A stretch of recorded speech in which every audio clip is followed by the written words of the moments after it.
asal saya sudah berusaha hidup benar, aku tahu Tuhan tidak akan menolakku. Apapun yang Tuhan izinkan asal tidak ada conscience atau hati nurani dosa di dalam diri saya. Misalnya saya sengaja menyembunyikan sesuatu seperti Adam dan Hawa. Asal saya tidak hidup dalam sebuah nurani yang salah, aku tidak takut apapun juga ke depan, sungguhan.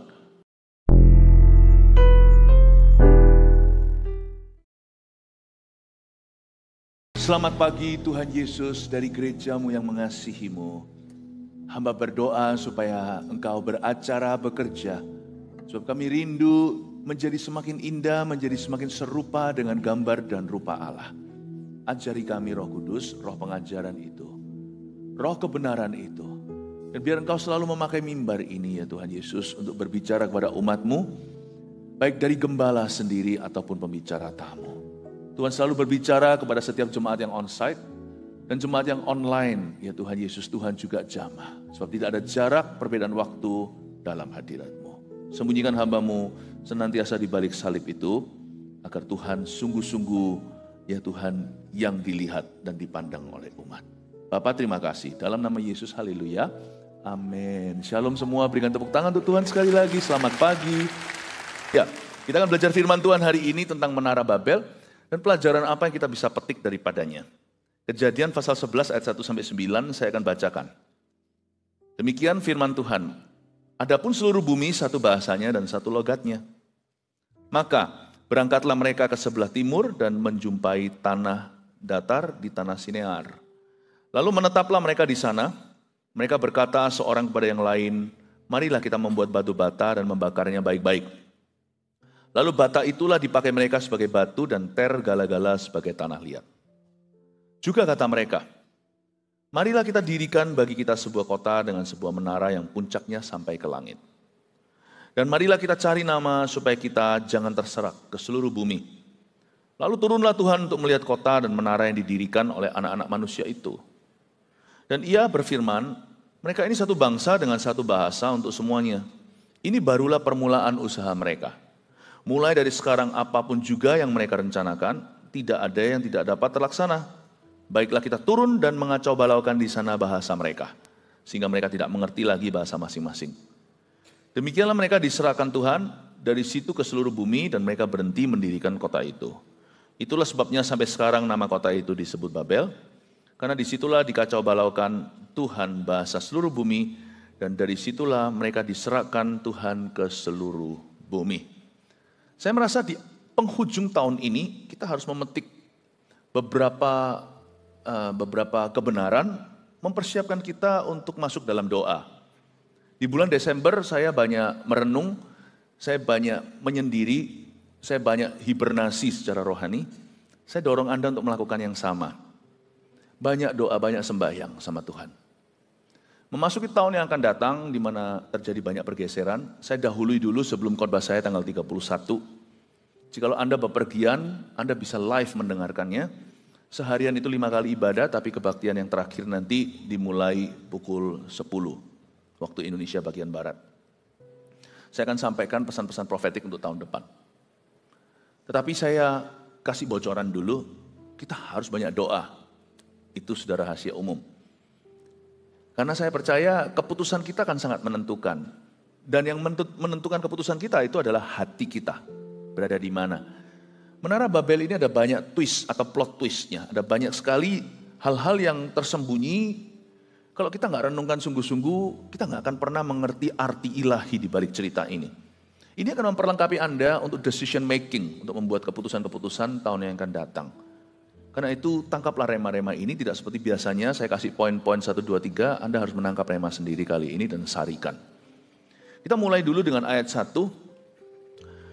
Menara Babel, adapun seluruh bumi satu bahasanya dan satu logatnya. Ayat 1 ini adalah lompatan daripada beberapa pasal sebelumnya tentang kejadian air bah. Nuh itu sisa seluruh bumi cuma sisa 8 orang. Nabi Nuh dan istrinya, 3 orang anak, 3 orang menantu. Total ada 8. Lalu mereka berkembang biak, beranak cucu, sehingga bumi kembali lagi penuh. Meskipun belum miliaran orang. Tapi saya yakin sudah jutaan. Seluruh bumi satu bahasanya dan satu logatnya. Mereka semua dari satu rumpun family.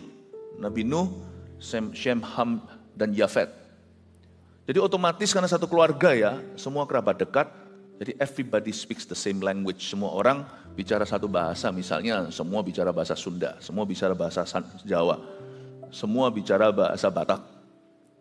Udah gak ada bahasa-bahasa dialek-dialek yang lain, semuanya itu satu. Dan apa salahnya dengan persatuan seperti itu? Kesalahannya adalah kalau kita meninggalkan Tuhan, persatuan juga percuma. Anda mau sepakat sama siapa saja, kongsian, koneksi juga tidak ada guna. Persatuan nomor satu yang wahid itu harus dengan Tuhan. Karena itu tahun depan jangan bangun koneksimu dulu. Jangan bangun pertemanan, persahabatan. Gak usah kita itu pikirkan dulu tentang manusianya. Tahun depan itu yang harus kita persatukan, yaitu hati kita merapat sama Tuhan. Adapun seluruh bumi satu bahasa dan satu logatnya. Saya kasih sedikit background latar belakangnya. Kejadian di pasal 11 kitab Kejadian ini kurang lebih 700 tahun setelah air bah. Proyek ini dimulai. Dan waktu Tuhan kacaukan bahasanya itu tahun ke-107. 107 tahun sudah berjalan proyeknya. Bangun rumah kok selama itu. Nah kalau bangun pencakar langit di zaman non-teknologi ya selama itulah. Sekarang ini ada teknologi-teknologi, saya dengar China membuat teknologi bisa bangun apartemen-apartemen, gedung-gedung pencakar dalam waktu cuma hari. Saya dengar tapi saya nggak tahu, saya belum lihat buktinya. Tetapi zaman sekarang teknologi semua dibangun cepat, apalagi oleh negara yang adikuasa. Tapi di zaman itu, orang itu bangun tangan, pakai kaki. Jadi 107 tahun cukup masuk akal. Mereka bangunnya mungkin sudah setengah jalan. Ini adalah gedung pencakar langit atau high rise yang pertama dalam sejarah. Apa salahnya dengan membangun sesuatu? Salahnya adalah sia-sialah jikalau bukan Tuhan yang membangunnya. Apakah Tuhan itu maha iri, maha cemburu? Gak suka disaingi orang. Manusia jangan GR lah selama kita masih gak bisa terbang. Kita terbang itu pun masih perlu equipment namanya pesawat. Selama kita masih belum bisa terbang seperti itu, kita masih di bawah malaikat. Belum sampai nge-level lah. Kita itu ngudeta Allah itu, belum sampai nge-level. Jadi ada satu kejadian di Menara Babel ini. Kenapa proyek mereka gagal? Supaya proyek-proyek hidupmu tidak gagal tahun depan. Perhatikan apa yang menyinggung dan mendukakan hati Allah. Jangan jalan ke sana. Itu bukan jalan yang memberi faedah. Itu bukan jalan yang harus kau tempuh. Pilih-pilih salibmu. Tidak semua penderitaan itu Tuhan izinkan. Siapa bilang orang Kristen itu mulus selalu? Kita akan mengalami berbagai macam pencobaan. Di hidup ini, di dunia ini kamu akan mengalami berbagai macam pencobaan. Tapi kuatkan hatimu karena aku telah mengalahkan dunia. Tapi anehnya, ada banyak orang Kristen mengira pencobaan yang dia alami, penderitaan itu dari Tuhan. Atau Tuhan izinkan, tidak. Kalau kita mau introspeksi, sebagian daripada penderitaan yang kita alami itu karena hidup kita salah pilih. Kita salah pilih jalan. Pilih-pilih salibmu, tidak semua itu adalah salib dari Tuhan. Ya. Karena itu harus hati-hati. Proyek mereka itu gagal karena mereka tidak melibatkan Tuhan. Lebih tepatnya, blueprintnya salah. Blueprint itu dimulai dari motivasi. Tanyalah dirimu sendiri sebelum melakukan sesuatu atau sebelum melangkah. Sebuah pertanyaan mengapa? Why do I want this? Kenapa saya mau ini? Why do I need this? Kenapa saya butuh ini? Atau lebih tepatnya, apakah saya memang membutuhkannya? Atau ini hanyalah keinginan saya? Apakah ini ambisiku? Atau ini kehendak Allah? Motivasi itu perlu. Sebagai orang Kristen, anak Tuhan, kita harus menyembah Tuhan, mengasihi Tuhan dengan segenap hati. Sebelum dengan segenap pikiran dan kekuatan, hati kita harus diserahkan sebelum kita membuat sesuatu. Apakah berarti orang Kristen itu slow? Apa-apa pakai hati? Bukan. Malah justru cepat. Kalau hati tidak menghambat, Tuhan beserta, itu luar biasa. Biasanya pelipat gandaannya bukan hanya 30, 60, bisa 100 kali lipat. Saya bukan bicara tentang berkat materi, saya bicara tentang percepatan dari Tuhan. Jangan pernah remehkan hati. Karena dari situ mengalir segala sesuatu. Dari sana mengalir air kehidupan dan segala berkat-berkat kehidupan itu dari situ datangnya. Jagalah hati dengan segala waspada.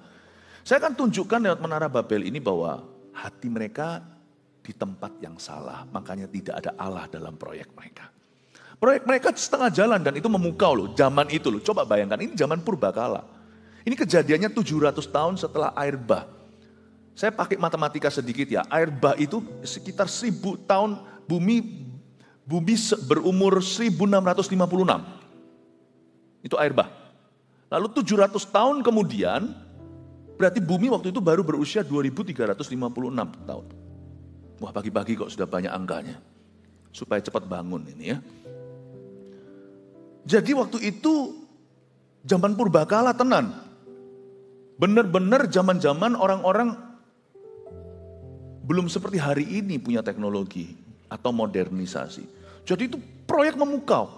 Dan faktanya mereka bisa membangun sesuatu yang kayak gitu aja itu sudah dahsyat. Sampai hari ini pun banyak sekali ahli-ahli bangunan, ya, banyak insinyur tidak habis pikir bagaimana piramid itu bisa dibangun dengan tangan kosongan di zaman Mesir. Sampai hari ini pun tetap menjadi sebuah wonder atau sebuah keajaiban.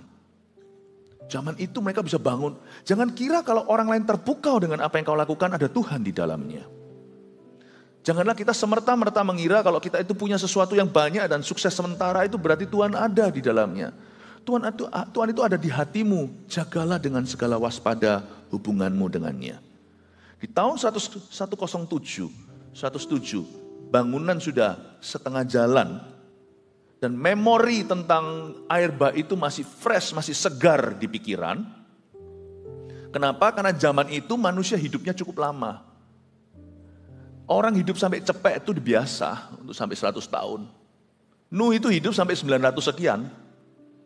Belum lagi manusia tertua namanya Metuselah. Itu paling tua. Nuh itu juara 2, juara 3, saya lupa dia runner up atau bukan. Jadi zaman itu orang hidup sampai 7, 8, 900, mungkin di zaman ini sudah turun ya. Manusia hidup gak selama itu.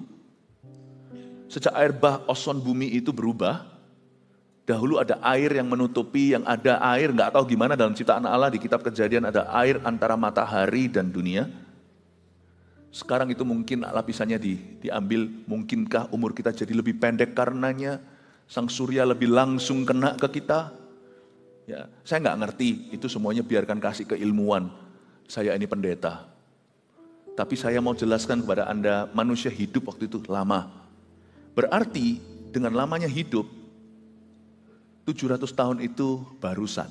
700 tahun yang lalu. Jadi mereka masih ingat tentang air bah. Oke, sedikit background. Kita lihat sekarang ayat 2. Maka berangkatlah mereka ke sebelah timur dan menjumpai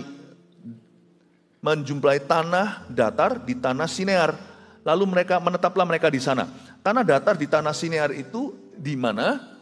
Ya, itu hari ini di sekitar Irak. Zaman dulu Irak itu luar biasa. Zaman dulu Irak itu menjadi pusat kejadian ini dan itu. Tanah Babilonia itu Irak Iran. Dulu itu adik kuasa, tapi sekarang menjadi reruntuhan ya. Si Irak setelah dibombardir. Ya, supaya sedikit background juga. Langsung kita lanjut. Lalu menetaplah mereka di sana ya. Mereka menetap di daerah-daerah sekitar Irak sana. Nah sekarang mari kita baca ayat 3. Mereka berkata seorang kepada yang lainnya. Marilah kita membuat batu bata dan membakarnya baik-baik. Apa salahnya bakar batu bata dan membakarnya? Tidak ada yang salah. Tapi baca lebih teliti paragraf berikutnya. Lalu bata itulah dipakai mereka sebagai batu dan tergala-gala sebagai tanah liat. Coba katakan tergala-gala. Apa itu? Tergala-gala itu semacam aspal waterproof. Waterproof itu adalah waterproof material atau materi waterproof. Ngapain bangun pencakar langit pakai waterproof? Karena 700 tahun yang lalu puncak gunung tertinggi, jangankan Semeru, Himalaya tuh tenggelam. Kena air bah dan masih ditelan meter-meteran di atas gunung tertinggi. Sehingga zaman air bah itu menutup persis dengan langit.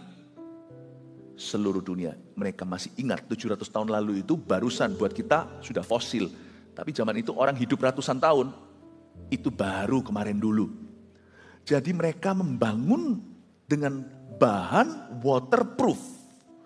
Padahal itu pencakar langit seperti di Taiwan namanya gedung 101. 101 dulu waktu saya pelayanan di Taipei, pelayanan bertahun-tahun gak pernah ke sana. Karena sibuk kebangunan rohani, tahun-tahun di mana sudah mulai reda, tahun ke-5 kalau nggak salah, saya dibawa naik ke situ, baru punya waktu setelah konferensi. Itu naik liftnya ya, sempat sedikit, pusing sedikit, ternyata baru berapa detik udah sampai ke lantai 100, bayangkan. Wow, saya lihat di atas sana kelihatan seluruh kota Taipei. Lah kan lucu, kan mubazir kalau pakai bahan ekstra, yaitu kita waterproof. Kan diketawakan nanti itu insinyurnya. Kenapa? Karena kita takut 101 nanti tenggelam kena banjir. Berarti mereka membangun sesuatu tanpa iman kepada Tuhan. Mereka curiga, menaruh curiga kepada Allah. Bahwa Allah akan menenggelamkan bumi lagi dan mereka takut proyek mereka ikut tenggelam. Hati mereka di posisi salah. Bukannya mereka itu harus mencari perkenanan Allah supaya jangan lagi kirim air bah. Mereka sekarang pasang defensif sistemnya, jaga-jaga kalau Allah menentang mereka. Lu kenapa mereka nggak cari tahu kenapa Allah menentang manusia? Kan dosa, kenapa mereka nggak bertobat dari dosanya? Tapi bangun vaksinnya supaya kita bisa bebas berdosa dan tidak mempan hukuman Allah. Paham ya? Hati orang itu bisa begitu licik, kata Yeremia. Jadi mereka pakai tergala-gala itu karena mereka masih ada trauma. Padahal Tuhan sudah berfirman di Kejadian pasal 8, nggak usah dibuka. Di Kejadian pasal 8 Tuhan ngomong gini sama Nuh, bahwa aku berjanji dengan memberimu pelangi. Pelangi itu bukan LGBT. Makanya sekarang itu banyak dibengkokkan. Pelangi itu indah sebenarnya. Waktu kecil dulu pelangi bukan trauma. Waktu saya kecil dulu ada lagu Pelangi-pelangi alangkah indahmu. Sekarang nyanyi itu dikiranya LGBTQ. Tuhan bilang begini Kejadian pasal 8 ayat 21. Bahwa aku berjanji tidak akan lagi menghukum bumi dengan cara demikian. Aku tidak akan lagi kirim air bah. Aku tidak akan kirim lagi banjir yang sampai selangit. Paling-paling banjir-banjir itu lokal. Paham maksud saya? Meskipun itu juga menyedihkan. Ada orang yang kena banjir, bahkan tsunami. Tapi ini tsunami-nya seluruh dunia. Levelnya beda Bapak Ibu Saudara. Kalau itu di satu negara atau satu wilayah, ini seluruh dunia. Aku tidak akan lakukan itu lagi. Aku tidak akan kirim air bah lagi.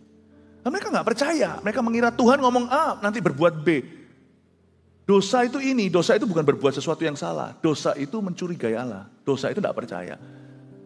Nenek moyangnya dosa itu bukan perbuatan, tapi pikiran. Aku pikir Allah nggak benar ini. Di situlah permulaan kita akan melakukan sesuatu yang nggak benar juga. Kalau insight di dalam itu kita nggak betul, perbuatan kita pun tidak akan, nanti ujung-ujungnya juga tidak akan benar. Mereka itu punya rasa curiga sama Tuhan. Padahal Tuhan sudah jelas berkata kepada nenek moyang mereka. Kepada kakek buyut mereka Nuh. Bahkan kepada Shem, Ham dan Yafet anaknya. Bahwa aku tidak akan lagi kirim air bah menenggelamkan seluruh dunia. No. Don't trust God. Jangan percaya Tuhan. Kita pakai tergala-gala. Kita buat sampai ujungnya 101 itu semuanya waterproof. Ini namanya paranoid sama Tuhan. Are you paranoid dengan Tuhan? Jangan dekat-dekat sama Tuhan. Kata-kata ini lucu. Tetapi kata-kata di dalam tersirat di balik kata-kata ini sebuah spirit yang salah. Kalau dekat-dekat sama Tuhan, melayani nanti jadi pendeta. Loh, satu Tuhan tersinggung, dua pendeta tersinggung ya. Emangnya kita ini adalah orang-orang yang dijebak sama Tuhan. Kita ini orang yang rela angkat tangan, ini aku tuslah aku. Kalau ada orang gak rela gak akan dipilih Tuhan. Sungguhan lah. Jangan, anak-anak kita jangan terlalu rajin ke gereja, nanti ke gereja nanti jadi pendeta. Emangnya gampang jadi pendeta? Pendeta karbitan sih gampang. Pendeta sungguhan itu susahnya luar biasa. Tempaannya itu gila, seperti Kopassusnya Allah. Itu perkataan gitu tuh sepertinya lucu atau iseng, tapi di balik itu tersirat sebuah hubungan yang rusak dengan Allah. Janganlah. Kita nggak usah. Janganlah kita itu dekat-dekat sama Tuhan. Nanti Tuhan seperti memperlakukan kita seperti orang kaya yang muda itu. Jualah seluruh hartamu. Tuhan nggak perlu hartamu. Sungguhan Tuhan tidak perlu harta kita. Kalau Tuhan mau sungguh-sungguh jualan, cuil saja itu satu gunung emas. Tuhan mau jualan. Kalau misalnya saya diizinkan manage satu divisi Tuhan, saya buat keputusan untuk komersil kan, gampang. Saya tahan oksigen dari dunia ini. Dan saya tukarkan setiap orang yang sudah kehabisan nafas, oksigen 1 sedot, 1 kilo emas. Gak akan Anda beli kalau tidak ada oksigen lagi di dunia ini kalau saya tarik. Tuhan mau jualan, matilah kita. God doesn't need your money, doesn't need my wealth. Tuhan tidak butuh harta kita. Pikiran apa itu? Hati-hati loh. Yang perlu kita perbaharui di akhir tahun ini bukan perencanaan kita dulu, tapi pikiran kita dulu. Jangan curiga apa-apa sama Tuhan. Tahukah bahwa even bahkan yang namanya kedaulatan Allah, itu memihak kita. Kadang-kadang kita rasa curiga, jangan-jangan nanti Tuhan kasih aku kanker waktu aku tua. Loh, bukan berarti orang yang kanker dikutuk Allah. Pernahkah Anda melihat orang yang kena penyakit yang serius atau yang keras, bahkan mematikan, dan dia bisa memuliakan Tuhan? Ada yang sembuh, ada diizinkan mati dalam penyakitnya, tetapi dia memuliakan Tuhan sampai akhir hidupnya. Jangan taruh curiga sama Tuhan. Saya percaya pokoknya dari Tuhan yang Tuhan izinkan itu yang terbaik bagi aku. Hidup itu gak perlu punya stresnya, gak perlu. Tuhan itu jangan dibawa stres, sebab Tuhan itu sama sekali tidak menstreskan. Yang membuat stres itu orang. Yang membuat stres itu kita sendiri, diri sendiri. Tuhan itu jangan dijadikan alasan depresi. Trust Him with all your heart. Before you make any plan, before you make any move. Percayalah kepada Tuhan dengan segenap hatimu sebelum Anda membuat keputusan, sebelum Anda melangkah dengan iman. Percayalah. Ini orang-orang salah hatinya. Dari materi bahan yang mereka gunakan saja saya langsung bisa pinpoint dan tunjukkan bahwa mereka ini sekelompok orang dan bahkan seluruh dunia. Mereka tidak percaya Allah. Mereka takut kalau dekat-dekat sama Tuhan ada sesuatu yang salah dalam hidup. Saya nggak pernah punya ketakutan. 20 tahun lagi apa yang terjadi di hidupku, asal hidupku di tangannya, aku aman. Hidup saya di tangan Tuhan, mau diizinkan yang baik maupun yang buruk, asal Tuhan beserta, aku oke. Asal bukan karena dosa. Asal jangan karena dosaku. Asal Allah di pihak saya, siapa lawan saya, itu sungguhan saya terapkan sebagai rasa aman. Kalau Tuhan di pihakku, saya harus mikir dulu, apakah saya di pihak Tuhan atau enggak hari ini. Kalau saya di pihak Tuhan, apa alasannya Tuhan tidak di pihak saya? Tuhan yang berkata, jikalau orang itu tidak mencerai-beraikan, dia mengumpulkan, jikalau orang itu tidak memusuhimu, dia di pihakmu. Yesus yang bicara itu. Mungkin Tuhan di pihak saya enggak tahu, jangan GR lah ya. Tapi kalau saya di pihak Tuhan bukan berarti saya sok benar. Asal saya sudah berusaha hidup benar, aku tahu Tuhan tidak akan menolakku. Apapun yang Tuhan izinkan asal tidak ada conscience atau hati nurani dosa di dalam diri saya. Misalnya saya sengaja menyembunyikan sesuatu seperti Adam dan Hawa. Asal saya tidak hidup dalam sebuah nurani yang salah, aku tidak takut apapun juga ke depan. Sungguhan. Mau jikalau 10 tahun, 20 tahun dari sekarang saya jatuh sakit, Elisa itu mati sakit, saya tidak imani sakit. Elisa itu nabi besar, tulangnya pun itu menghidupkan. Itu 2 kali lipatnya Elia mujizatnya. Saya nggak takut. Saya nggak takut air bah, saya nggak takut sakit, nggak takut apa. Karena saya tahu saya di pihak Allah. Dan Allah di pihak saya. Enak kan? Tuhan jangan dijadikan alasan stres. Sebab Tuhan sama sekali tidak membuatmu stres.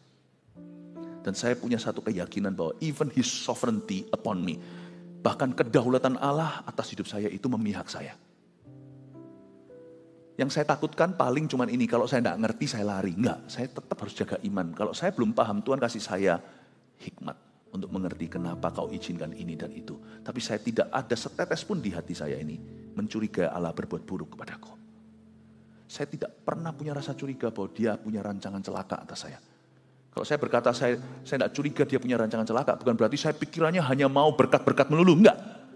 Sekalipun hal-hal yang saya pandang, loh kok begini, saya tahu di dalamnya tidak ada celaka untuk saya. Kalau Tuhan izinkan itu tidak ada celaka untuk saya. Itu damai sejahtera dan itu pengharapan. Tidak ada celaka. Saya ingin Anda untuk punya pikiran seperti ini karena pikiran zaman Menara Babel itu salah semua orang-orang sedunia. Mereka tidak mengenal Allahnya, mereka menjauhi malahan. Ngapain pakai waterproof segala, nggak percaya janji Tuhan. Mereka melawan kehendaknya itu. Mari kita sekarang baca ayat yang keempat. Nah sekarang saya jabarkan lagi. Juga kata mereka, marilah kita dirikan bagi kita sebuah kota dengan sebuah menara yang puncaknya sampai ke langit. Dan marilah kita cari nama supaya kita jangan terserak ke seluruh bumi. Ayat 4, kalimat-kalimat awal kata-kata pertama. Juga kata mereka, perhatikan kata mereka ya. Marilah kita dirikan bagi kita. Berhenti di sana. Let us build. Lu kan bagus. Kan bagus punya drive atau punya dorongan. Malah justru orang zaman dulu lebih bagus daripada anak muda zaman ini. Terus terang yang jarang punya drive. Yang tidak driven, yang tidak punya ambisi. Ambisi itu gak buruk loh. Ambisi itu baru salah kalau dia tidak sinkron dengan kehendak Allah. Misalnya kalau Anda tahu kehendak Tuhan dalam hidupmu adalah menjadikanmu sukses contohnya. Lalu Anda belajar sungguh-sungguh. Anda punya drive untuk memperlengkapi diri. Puji Tuhan, berarti ambisimu ke arah yang tepat.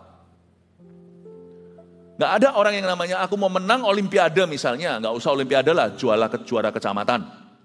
Lalu dia gak latihan. Santai aja nanti. Misalnya seorang petinju, dia mau tinju. Dia mau jadi juara. Pertama dia juara dulu dari amatir jadi profesional. Ya dia harus latihan lah. Kalau dia gak ambisi latihan, gak bisa. Banyak orang hari ini mau jadi K-pop idol. Wah yang nari-nari itu loh, yang boys band, girls band.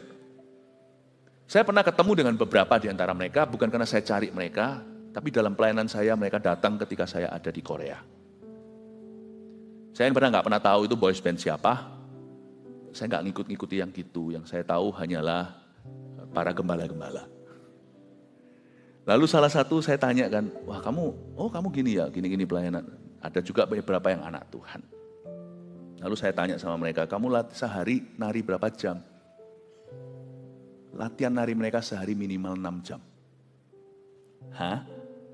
Kalau kita anak-anak muda, kan maunya cuma tenarnya, wah diidolakan. Mereka itu bayar harga. Latihan tuh 6 jam. Nari itu 6 jam jikalau bukan 7. Tiap hari. Nggak ada Sabtu Minggu. Oke. Ambisi itu perlu. Tapi ambisi itu jadi salah kalau dia menentang kehendak Allah. Karena itu tolong dijaga. Bahwa tidak semua ambisi itu dari Tuhan. Tapi kalau kita tahu kehendak Tuhan dalam hidup kita. Misalnya di gereja kita mencanangkan kita mau mendirikan 1000 gereja lokal yang kuat.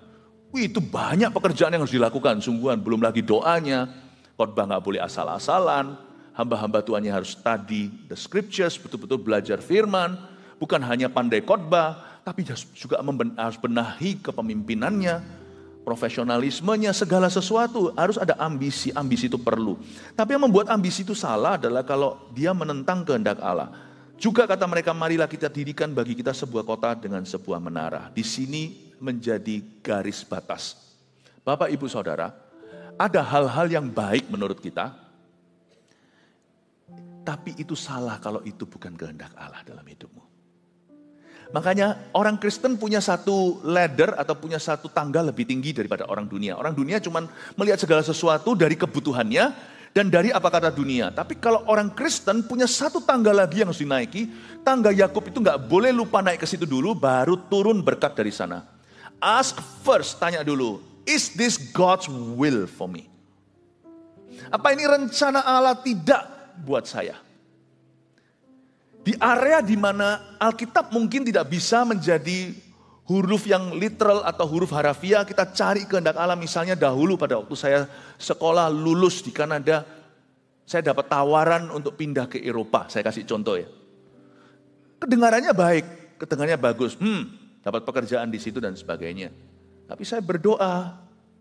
Kan tidak ditulis di Alkitab Eropa atau Indonesia. Yang ada hanyalah Filipi, Kolose, ya, Eropa, Turki kuno.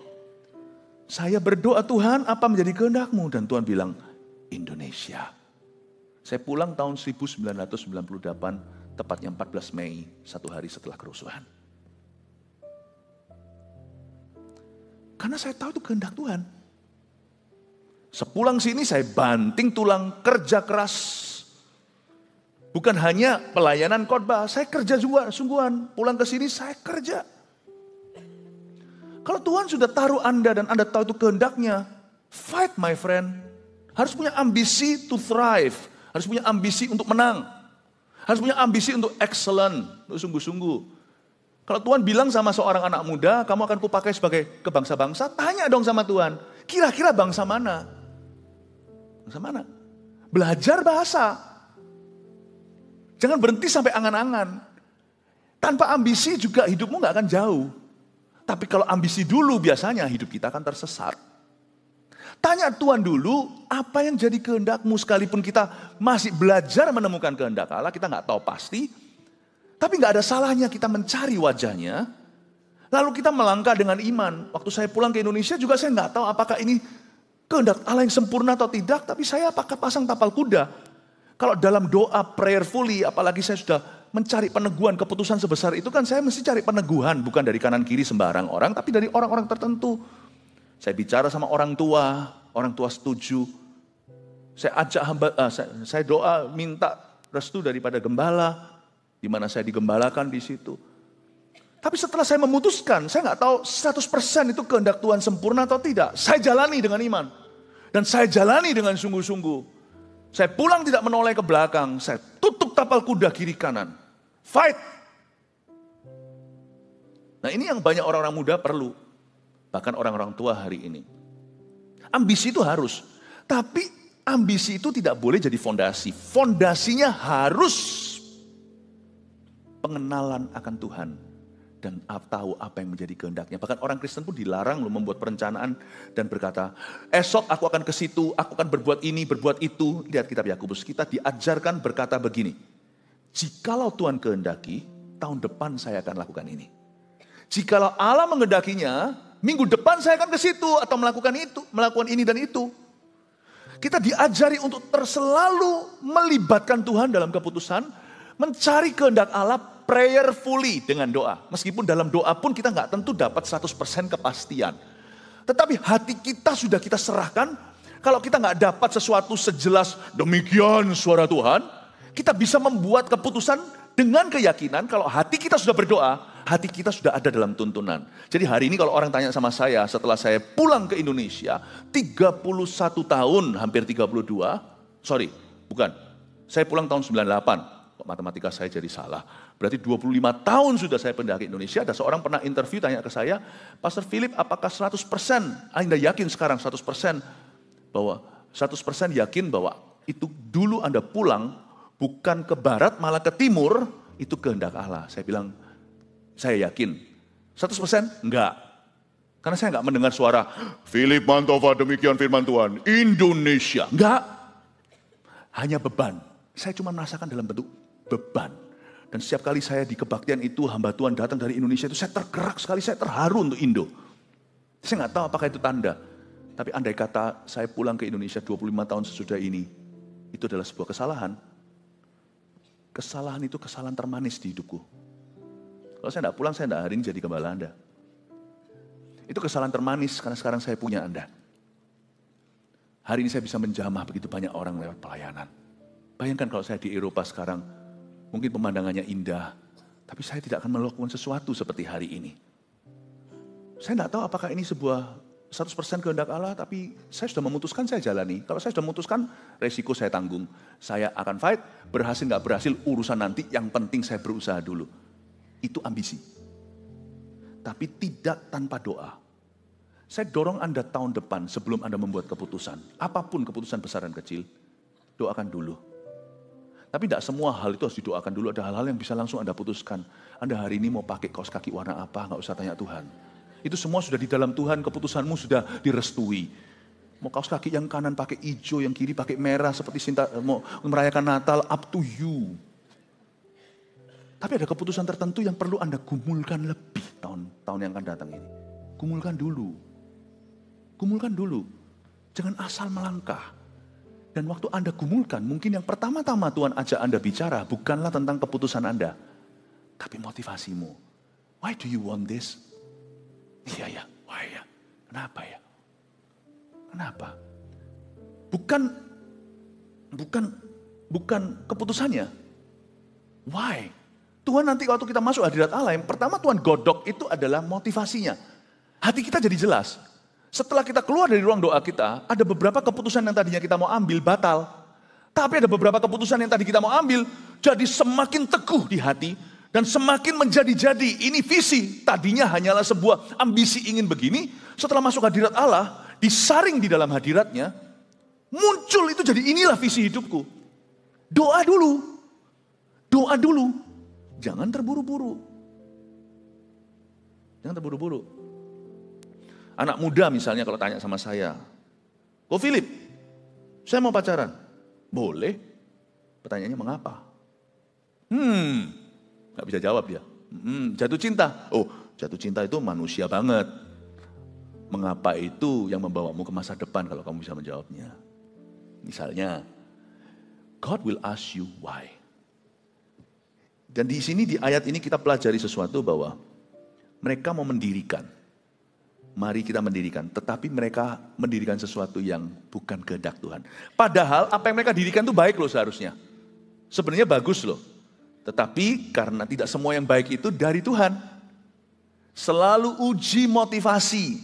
Gak semua yang kelihatan baik menurut Anda itu dibenarkan di hadapannya. Aduh, Pastor Philip susah dong gini. Kita sebagai anak Tuhan apa-apa harus tanya Tuhan dulu jadi pelan. Salah, enggak. Orang yang bilang gitu tuh enggak kenal Tuhan dan enggak kenal jalan Tuhan. Kalau kita tahu itu dari Tuhan. Bukannya kita buang waktu, kita mencari kehendak Tuhan dulu. Enggak. Tapi sekali kita tahu itu kehendaknya, oh my. Sekali Anda di dalamnya, enggak ada yang bisa menggoyahkan Anda. Kena terjang, kena badai taufan, itu rumah berdiri tuh, visimu tidak akan goyang. Dalam perjalanannya apapun yang Anda bangun, kecuali Anda mau bangun sesuatu yang instan dan instan pula lenyapnya. Nanti kalau Anda punya fondasi, Anda tahu dari awal itu kehendak Allah yang sempurna, minimal kehendak Allah yang Anda rasakan. Itu nanti perjalanannya awet, gak goyang, tidak tergoyahkan. Coba lihat orang yang coba-coba dengan kehidupan. Trial errornya terlalu banyak. Apalagi orang yang punya sifat bosanan. Kalau dia tidak punya disiplin berdoa sebelum setiap kali dia melangkah atau mengambil keputusan. Nanti lihat ya, dia bisa mengambil keputusan itu berapi-api di depan seperti benih yang ditaburkan. Tetapi karena tipis tanahnya, dia ditabur di atas tanah yang berbatu-batu. Kena terik matahari, sang surya, kena sedikit panas, keringlah, matilah. Coba lihat ada orang yang berapi-api dengan sesuatu, misalnya bisnis tertentu. Misalnya pelayanan tertentu.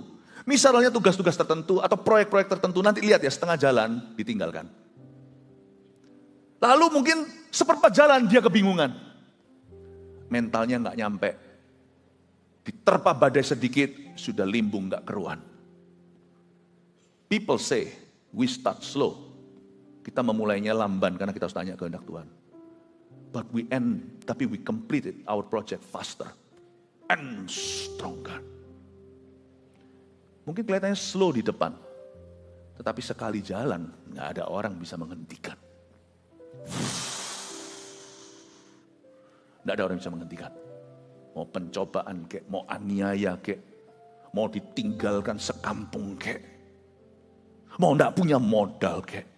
Gak bisa jatuh tuh orang. Gak bisa dihancurkan. Seolah-olah kakinya itu dari tembaga. Dipukul juga, apapun yang memukulnya sakit sendiri. For when you know God's will, nothing and no one can move you. Kalau Anda tahu kehendak Allah, Anda ada yang bisa menggoyangkan. Dan ketika orang itu sudah berada di posisi yang terjepit sekali, tiba-tiba mujizat terjadi. Seolah-olah Tuhan yang punya kepentingan. Itu loh, kalau kita tahu kehendak Tuhan, kita tahu penyertaan. Dan bahkan kita akan tahu pembelaan. Kayaknya kita mulainya lebih lamban, tapi kita selesai duluan. Dan lebih kuat lagi selesainya dibandingkan yang lain. Yang membangunnya di atas dasar kayu dan jerami. Kita membangunnya di atas dasar emas yang murni. Saya selalu katakan dalam bahasa Inggris, do not mind a slow start. For if it can lead you further, it is God's business. Janganlah kita keberatan dengan permulaan yang lebih lamban. Tidak terlalu lamban kok, cuman one step behind the world. Karena dunia bisa langsung jalan, kita harus tanya Tuhan. Orang yang dengar-dengaran dengan Tuhan, Tuhan akan bertindak bagi dia. Kalau itu membawa kita lebih jauh, itu urusan Tuhan. Bapak Ibu Saudara, saya ingin untuk mengingatkan Anda untuk apa-apa itu Tuhan dulu. Apa-apa itu Tuhan dulu. Dan percayalah, hai kura-kura, dunia menertawakan Anda karena mereka adalah bani dan kelinci. Kalau Anda jalan terus, Anda itu kura-kura turbo sampai dulu ke finish line-nya nanti. Coba katakan kanan kirinya, hai kura-kura turbo. Siapa bilang kura-kura ninja? Kok ada orang berkata, hai kura-kura ninja? Amin.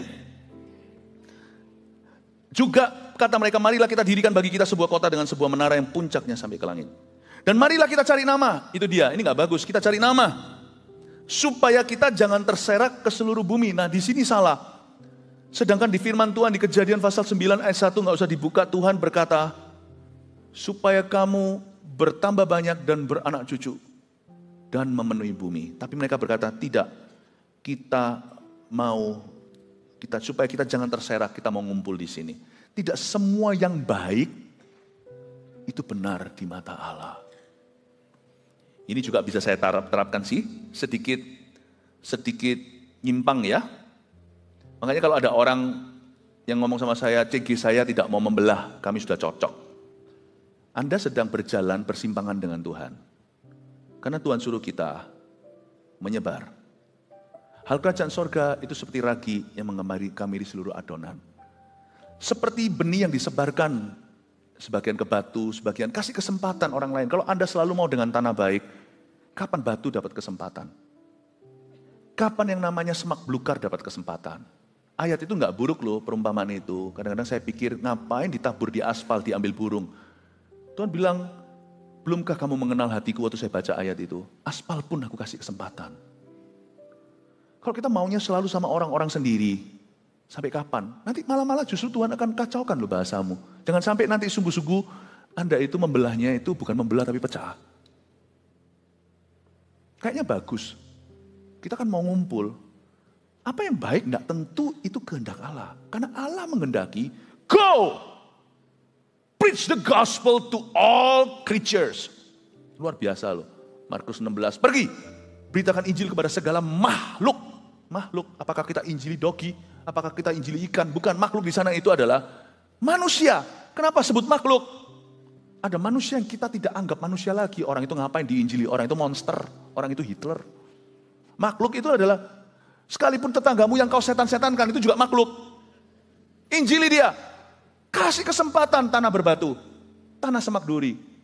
Misalnya orang yang mau ngumpul-ngumpul. Saya kasih contoh aja ya. Keputusan kita itu kadang-kadang salah. Kita melihat segala sesuatu dari kacamata kita. Kalau kita lihat dari sudut pandang Allah, kita agree dengan dia malah jadi indah. Belum lama yang lalu waktu itu lagi kumpul ada sebuah acara apa?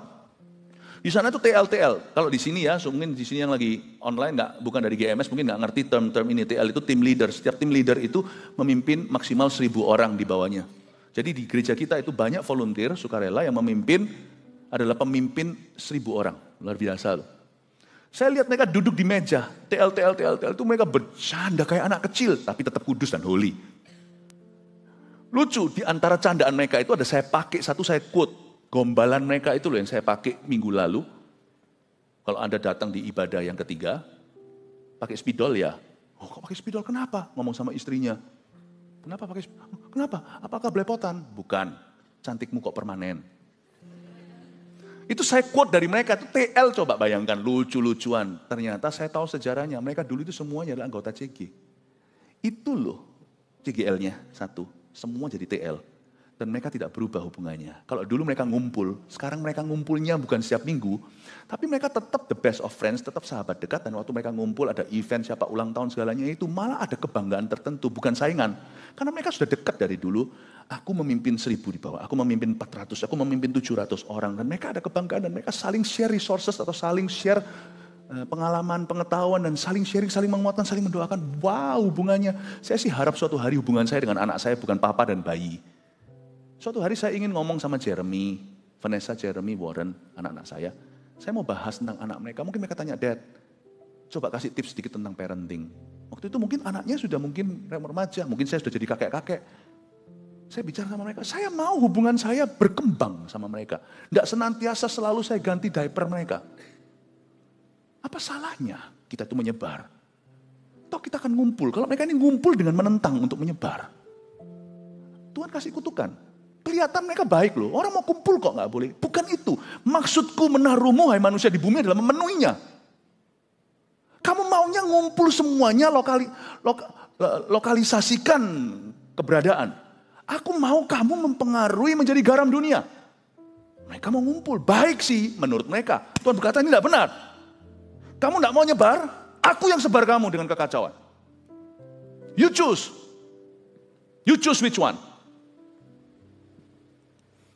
Orang tua juga banyak dalam keputusan-keputusannya yang tidak dibenarkan. Makanya itu kalau mengambil keputusan, kita harus tanya apakah this is God's will or not. Kita paksakan misalnya menantu, kita semuanya pokoknya harus kumpul semua jadi satu. Ya, setiap orang punya keputusan berbeda-beda. Cepat lambat juga akan menyebar. Menyebarnya karena gesekan. Jangan paksakan. Seorang laki-laki akan meninggalkan ayah ibunya dan bersatu dengan istrinya. Respect that. Harga itu, hormati itu. Kadang-kadang kita tuh paksakan sesuatu yang bukan kehendak Tuhan karena menurut kita baik. Ujungnya kita akan kesenggol batu. Jadi saya ngomong waktu kemarin saya lihat TL tuh kumpul tuh saya jadi lihat terharu. Ternyata mereka semua ini semuanya CG member. Itu CGL-nya cuma satu.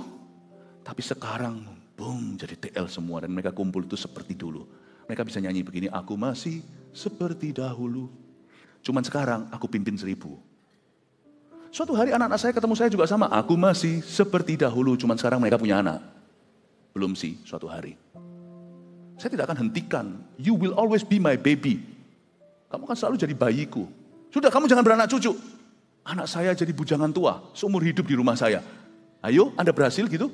Tuhan tidak mau mereka semua jadi bujangan tua. Tuhan mau mereka semua berbuah.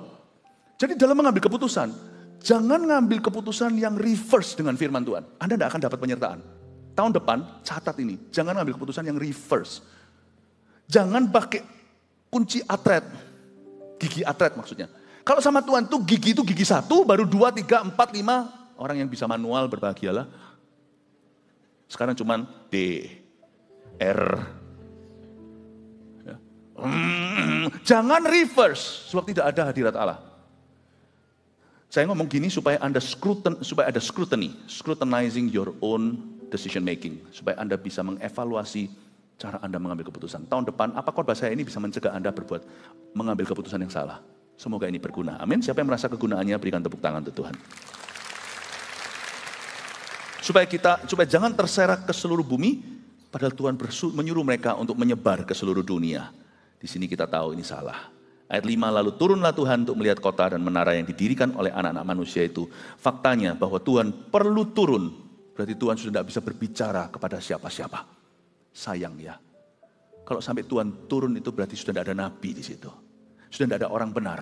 Sudah tidak ada orang yang bisa diajak bicara sama Tuhan atau mendengarkan suaranya. Salah itu jangan lama. Salah itu baru menetas. Setiap kita pasti akan belajar dari kesalahan. Tapi seharusnya kesalahan itu di langkah 1, 2. Nggak sampai 1, 2, 3, nggak sampai 3. Kita sudah kerasa. Kenapa mereka nggak kerasa sampai Tuhan harus turun sendiri seperti Sodom dan Gomora? Karena di Sodom Gomora 10 pun tidak ada orang benar lagi di seluruh kota. Listen, sebelum Anda mengambil langkah yang salah, berapa orang bisnisnya itu tunggu bangkrut baru menyadari kehendak Tuhan. Itu pun nggak sadar-sadar, ada banyak orang setelah bangkrut salahkan Tuhan. Padahal siapa suruh dia gambling cara begitu? Paham maksud saya? Salah itu jangan sampai di langkah ke-7 baru menyadari. Salah itu langkah 1 itu mungkin orang super peka. Apalagi salah nggak pernah langkah pertama, 0 aja belum salah sudah tahu itu orang hebat. Ya sudahlah, kasih yang namanya toleransi. Salah itu di langkah 1, 2, belum iesan, 1, 2, 3. Udah kerasa. Sebaiknya begitu cara kita jalan. Sebelum nasi menjadi bubur, segala sesuatu jadi runyam. Supaya anak Tuhan tuh bisa jatuh, enggak bisa tergeletak. Jadi kalau sampai dia tergeletak itu salahnya sendiri. Kita itu enggak bisa jatuhnya itu steep atau jatuhnya itu terlalu dalam, enggak bisa. Kita paling hanyalah terplecok. Kuatkan kaki, tangan yang turun, kaki yang terplecok supaya sembuh. Orang Kristen kalau jalan sama Roh Kudus enggak bisa jatuh. Paling cuman terplecok, belajar dari kesalahan. Kalau dia bisa sampai tergeletak, itu sudah salahnya fatal. Kabar baiknya, Tuhan tidak menuntunmu tahun depan ke jalan yang jatuh. Tapi Tuhan menuntunmu ke jalan yang benar. Jalan yang benar dulu, baru ke susu dan madu. Jalanmu dituntun Tuhan dari kemenangan kepada kemenangan. Yang percaya kasih tepuk tangan untuk Tuhan. Ayat 6, Dan ia berfirman mereka, ini suatu bangsa dengan satu bahasa untuk semuanya. Ini baru permulaan usaha mereka. Mulai dari sekarang apapun juga yang akan mereka rencanakan, tidak ada yang tidak dapat terlaksana. Baiklah kita turun dan mengacau balaukan di sana bahasa mereka, sehingga mereka tidak mengerti lagi bahasa masing-masing. Demikianlah mereka diserahkan Tuhan dan dari situ ke bumi, dan mereka berhenti mendirikan kota itu. Bapak Ibu, kalau kita baca ayat ini terakhir, poin saya terakhir lalu kita selesai. Tuhan berfirman, antara Allah Tritunggal berkata, hei, mereka ini satu bahasa, satu bangsa, ini baru permulaan usaha mereka. Mulai dari sekarang, apapun yang mereka lakukan, rencanakan, pasti terjadi. Lalu Tuhan kacaukan. Kedengarannya ayat ini, Tuhan insecure. Tidak, saya tunjukkan ya, kasih karunia Allah dalam hukuman atas menara Babel. Kayaknya seolah-olah Tuhan rasa tersaingi. Mulai sekarang, apapun yang mereka lakukan, tiada yang mustahil lagi.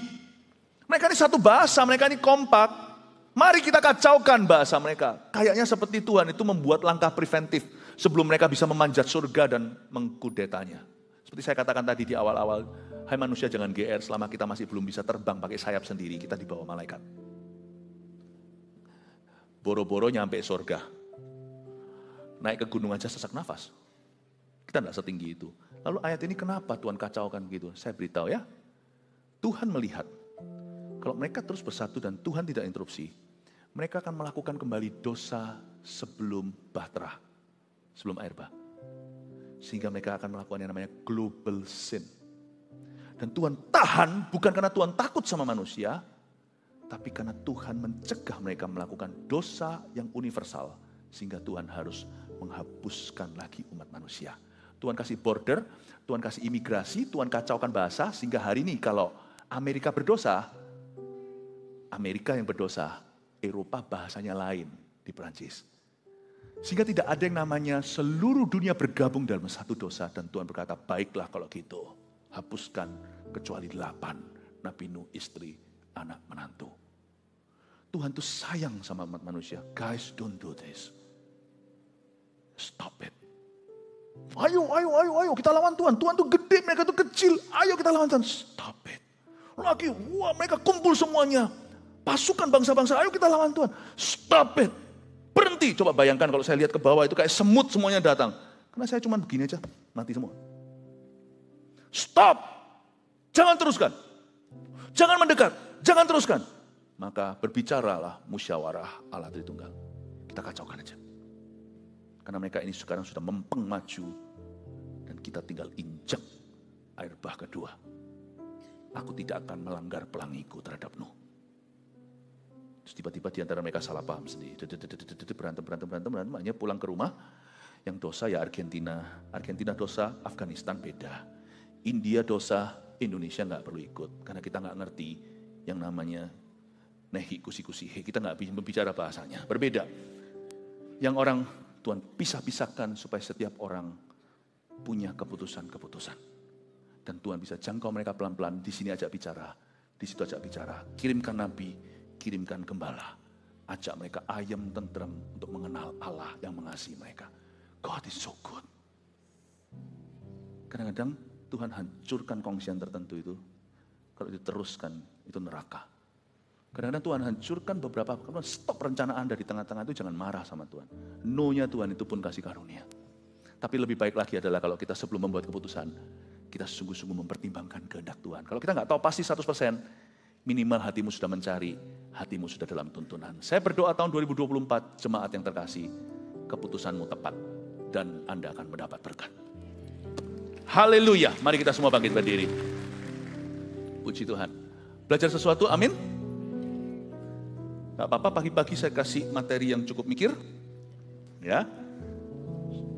Saya bersyukur hari ini Anda datang dengan spirit yang segar. Anda pulang membawa toolnya, membawa alatnya di tangan secara rohani untuk membuat keputusan yang baik dan benar. Tuhan Yesus meteraikan firman-Mu, jadikan firman-Mu ini menjadi rema bagi kami.